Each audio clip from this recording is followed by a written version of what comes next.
Bonjour, bonsoir, chers toutes, chers tous, bienvenue dans cette nouvelle émission. Nous allons aborder une thématique, oui, la métaphysique de Apocalypse chapitre 11.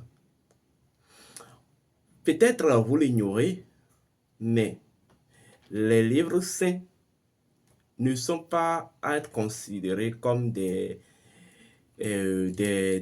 documents regorgés de tests archéologiques et historiques. Non. Depuis la nuit des temps, les livres saints ont été toujours considérés comme des grimoires de codes secrets et initiatiques. Et si vous ne disposez pas des 7 clés hermétiques, vous ne pouvez pas véritablement en pénétrer la quintessence. Oui. Et c'est le cas de l'Apocalypse. Je vais vous donner un secret, une clé. L'aval, en alchimie, l'aval et l'amont d'une chose constitue même le code du déroulement de la chose. Autrement dit, lorsque vous savez, vous apprenez ou vous parvenez à en tirer, en fait, d'un début et d'une fin, la quintessence, vous avez compris tout le déroulement. La Bible, dans sa totalité, se résume à 2 grands livres, Genèse et Apocalypse. Si vous comprenez la Genèse, eh bien oui, vous allez comprendre le secret même du mystère sur lequel s'assoit l'univers.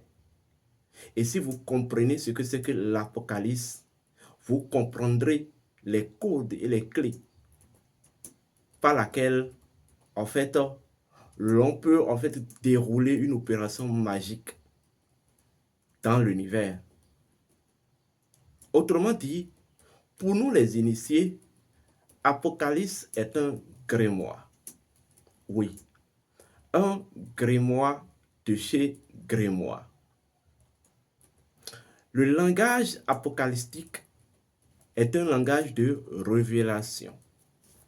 Et c'est quoi la symbolique et le principe premier de la révélation? Quand on parle de la révélation, cela est associé dans la tradition égyptienne à la déesse Isis. Oui, la déesse Isis.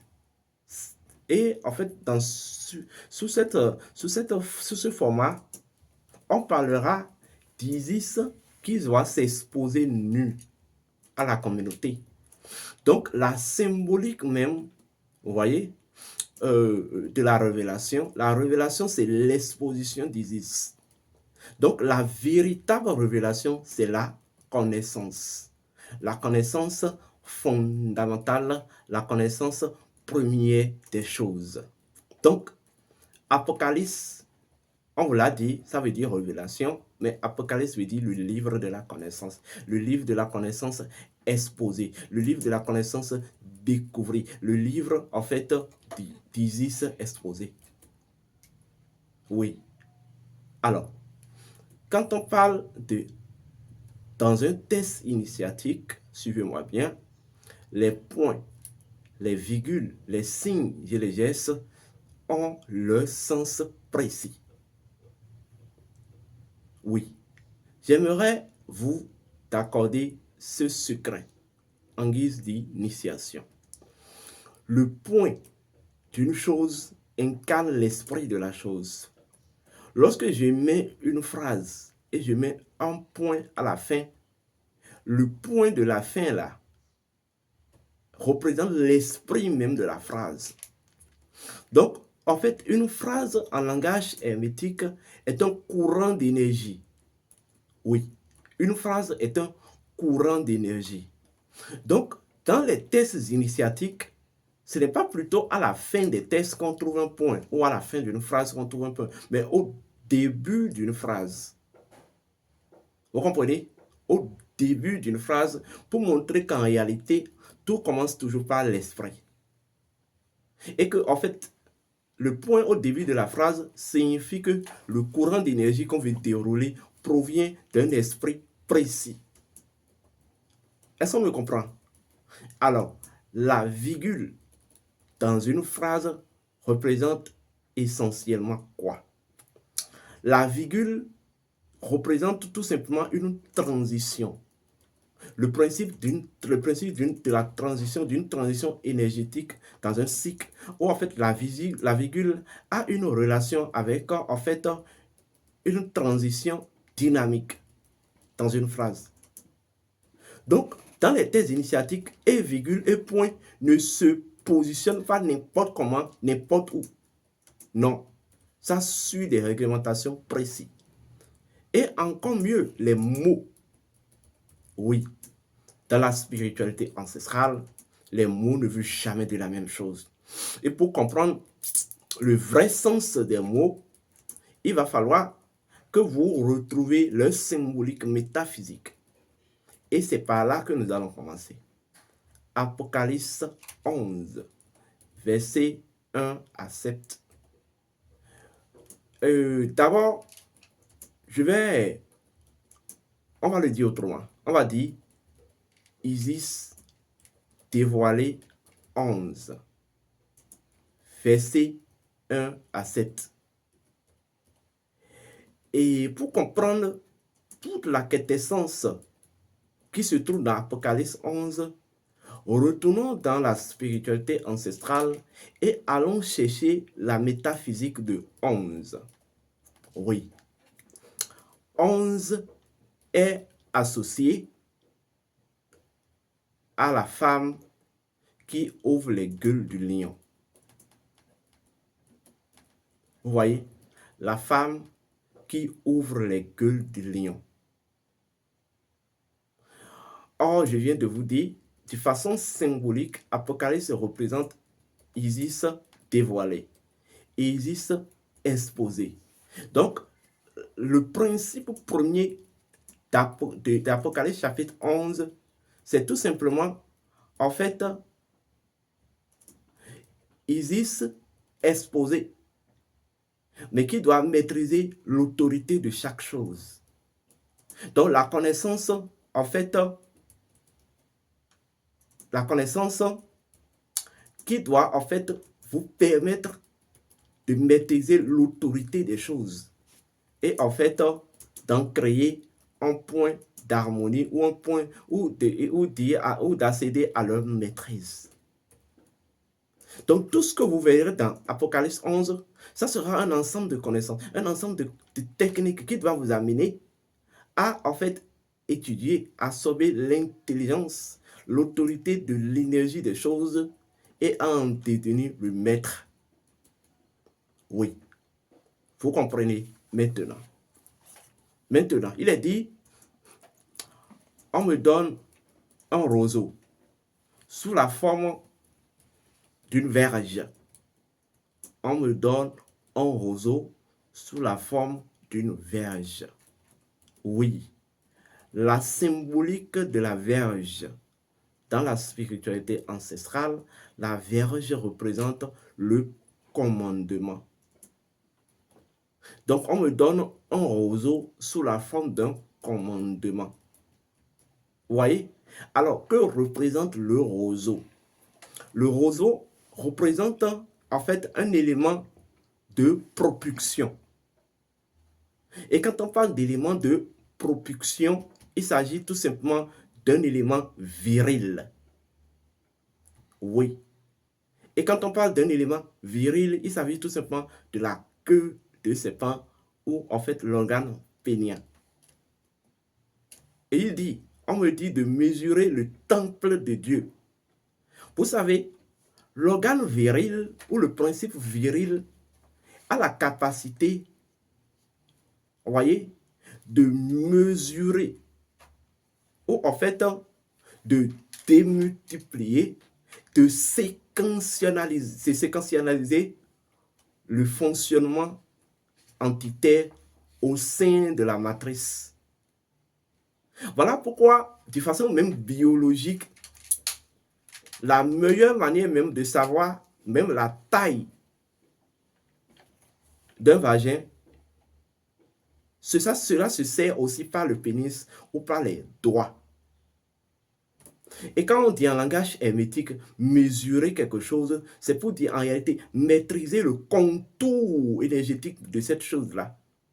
Donc quand on vous dit là, qu'on me donne un roseau et on me dit de mesurer le temple de Dieu, le temple des dieux, le sanctuaire de Dieu, des dieux, c'est la matrice, c'est en fait l'organe vaginal. Il n'y a rien que ça. D'autres peuvent voir peut-être, voilà, de l'impudicité, voilà, et tout ça, c'est du n'importe quoi. Parce qu'il n'y a pas de spiritualité au-delà de la sexualité. Il faudrait que vous vous éveilliez à cette réalité-là. Vous voyez? Donc, en fait, le vagin de la femme, c'est tout simplement la forme synthétique des deux identités matricielles. Oui, il existe deux formes matricielles. Il existe la matrice céleste et la matrice terrestre. C'est la matrice céleste qui va servir de point psychologique, de principe psychologique et fonctionnel à toute la nature, associé à la lune. Et c'est ça qui fait que la femme a les cycles menstruels. Mais la matrice terrestre, c'est associé à la capacité de la matrice universelle à être fertile. Donc, la matrice terrestre, c'est même la capacité de fertilité de la nature. Alors, le vagin de la femme est en fait la synthèse de ces deux identités naturelles ou de ces deux identités principielles ou principaux naturels. Vous voyez? Alors, maintenant, lorsqu'on vous dit, vous deviez mesurer le temple de Dieu avec ce roseau, vous devez parvenir à la conquête. Oui, vous devez parvenir à la conquête de l'identité véritable. Vous voyez? De la matrice, vous voyez, par en fait un processus de virilité.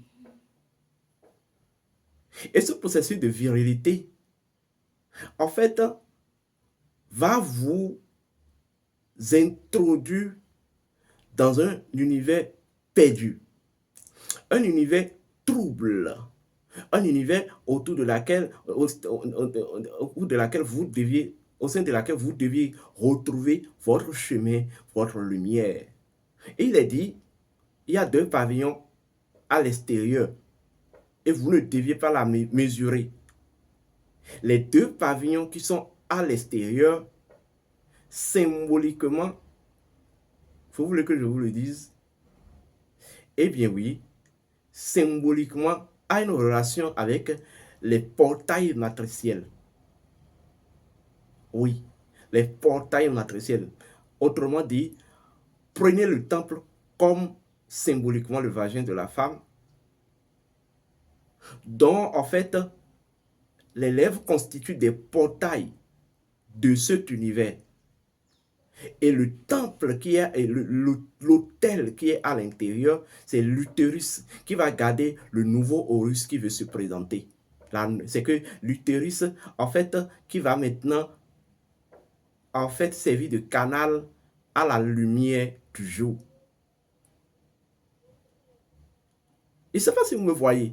Oui, c'est peut-être ça vous étonne, parce que c'est une nouvelle manière de présenter encore la spiritualité. Je vous l'ai dit, en fait, si vous voulez véritablement comprendre les principes spirituels, ramenez-les à vous-même. Sinon, autrement dit, vous ne pouvez pas vraiment les comprendre. Il est dit, en fait, que je vois, qu'on me présente maintenant les deux oliviers. Les deux oliviers maintenant vont représenter les deux gonades. Vous voyez? Ou les deux testicules. Ou autrement dit, les deux canaux d'énergie ancestrale. Le Ida et le Pingala. Et c'est ces deux canaux-là qui ont l'autorité, la capacité de stimuler l'organe central qu'est le djed, en fait, à l'éveil. Donc, c'est les deux oliviers-là, les deux canaux centraux, le Ida et le Pingala, les deux testicules chez l'homme ou les deux ovaires chez la femme, qui ont la capacité maintenant de stimuler l'éveil de l'équilibre de chaque chose. Et vous allez constater qu'ils ont parlé de 42 mois. Oui.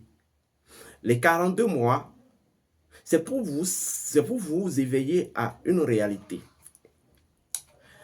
En fait, la matrice, sous sa forme sanctuaire ou sa forme sanctualisée, vous voyez, fonctionne selon, en fait, les 42 dispositions martiques. Autrement dit, pour comprendre ce que représentent ces 42, vous allez prendre la métaphysique de 4 et de 2 et vous additionnez les 4 et les 2, vous aurez 8. Or, le 8 est en fait la représentation de l'identité arithmétique de la math. Ça veut dire quoi? Lorsque,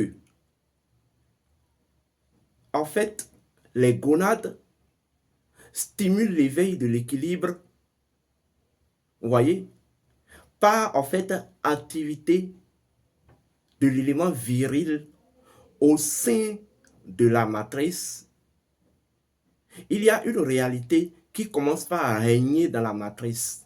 C'est la réalité martique. Oui, la réalité martique. La math ou l'ordre cosmique. Voilà pourquoi les anciens disent que le vagin de la femme, c'est le sanctuaire, c'est le siège par excellence de l'ordre cosmique. Et en fait, savez-vous que la sorcellerie fait partie de l'ordre cosmique? Et oui, c'est ça. Et lorsque nous allons plus loin, il est dit que les deux oliviers doivent prophétiser pendant 1260 jours. En fait, les 1260 ne sont qu'un code, ou constituent un code d'année quantique. Une année quantique est une année énergétique. Je ne vais pas rentrer dans ce détail ici, parce que cela va nécessiter des calculs. Cela va nécessiter des calculs, parce que quand on parle, en fait, en quantisme, lorsque nous prenons le 1 et le 2 en opposition,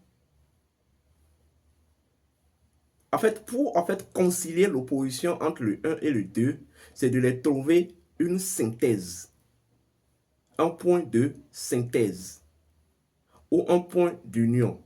Donc, le point de synthèse entre le 1 et le 2 va devenir le 3.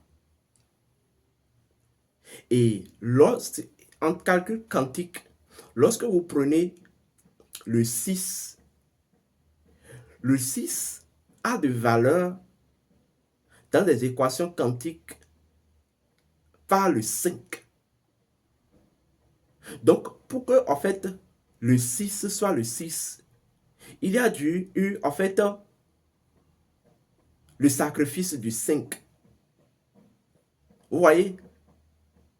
Et vous aurez maintenant, vous avez le code associé à la grille.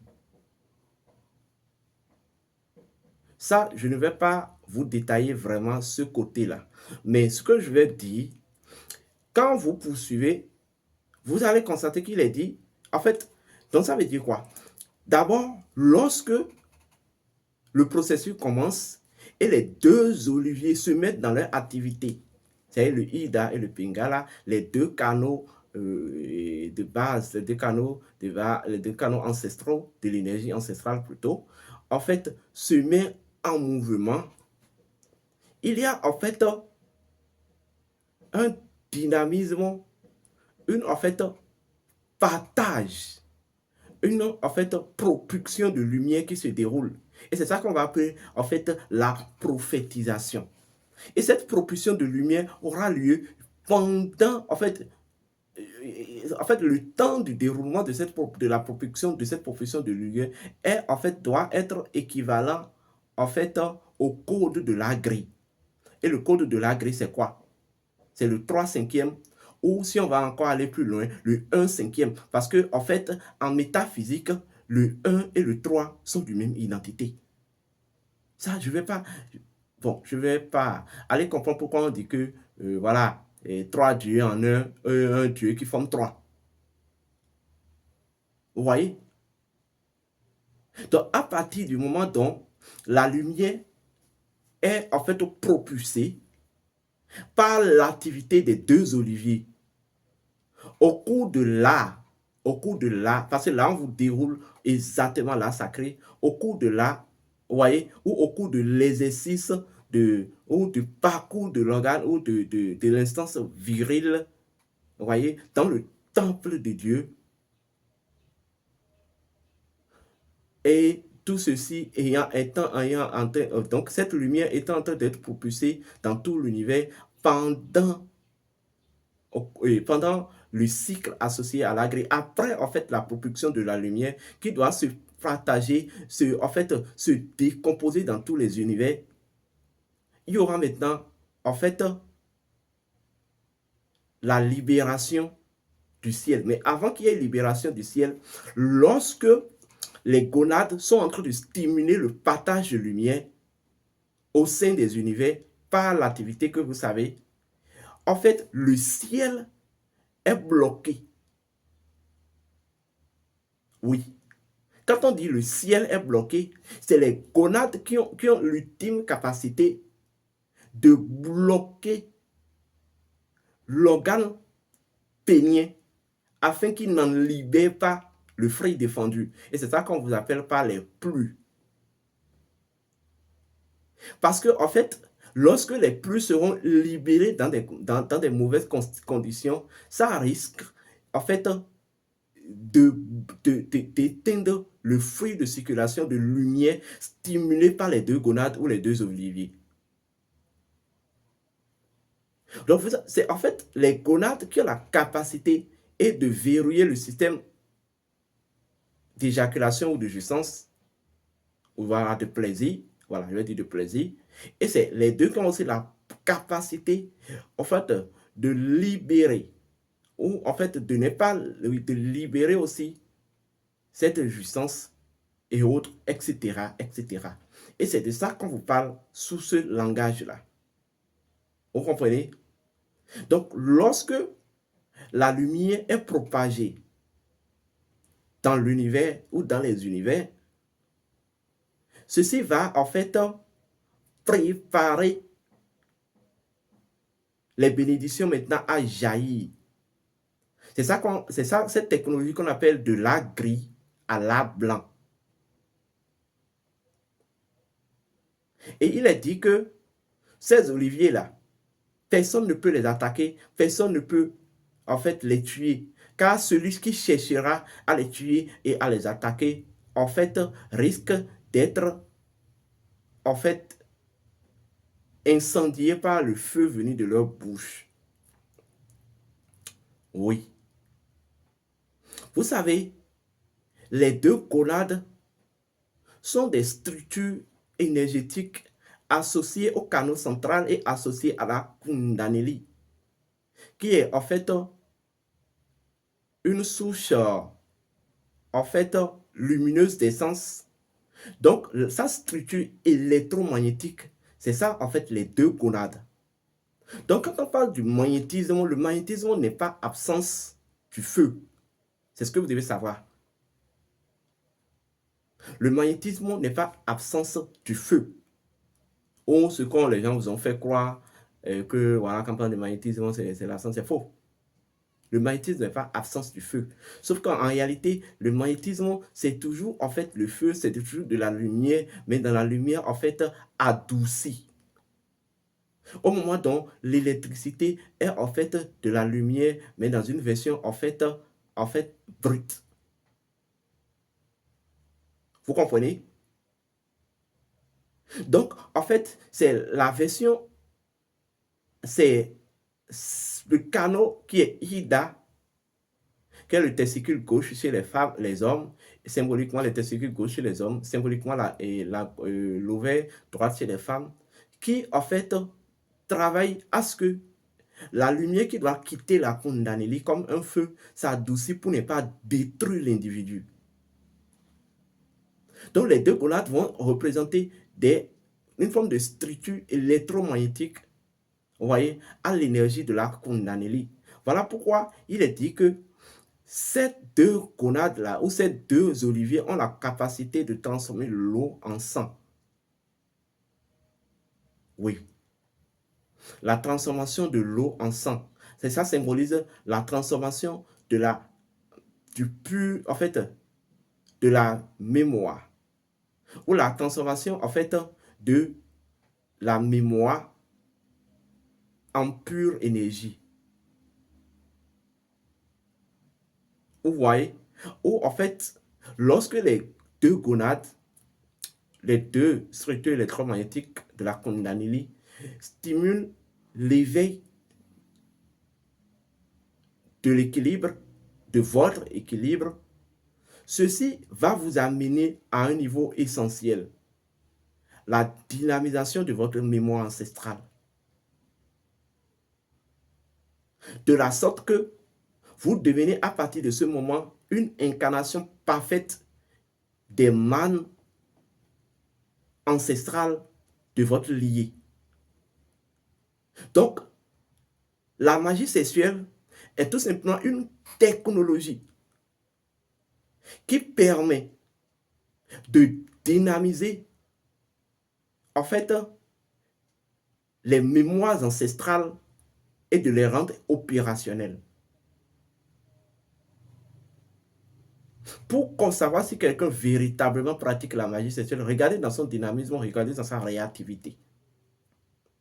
Et pour finir, au chapitre 7, il est dit que ces deux gonades vont rayonner jusqu'au moment dont, en fait, la bête va quitter l'abîme et venir les absorber. La bête, c'est maintenant la Kundalini, qui se trouve maintenant, en fait, dans le souterrain, ou, en fait, la partie souterraine de votre corps, c'est, en fait, là, c'est entre la hanche et le pied. Et la Kundalini, en tant qu'énergie, se situe exactement au niveau de cette partie-là, en fait, au niveau des hanches, entre l'anus et, en fait, le sexe, si on va suivre son positionnement, en fait, physique. Vous comprenez? Donc, lorsque l'éveil est stimulé jusqu'à ce niveau, la Kundalini aussi s'éveille et quitte les grottes. Et lorsqu'elle quitte les grottes, elle monte, elle s'ascensionne, elle absorbe, elle se fusionne avec les deux serpents ou les deux gonades. C'est ce que ça symbolise. Nous allons revenir dans la partie 2 et continuer le chapitre, l'explication du chapitre. Merci et que les bénédictions soient.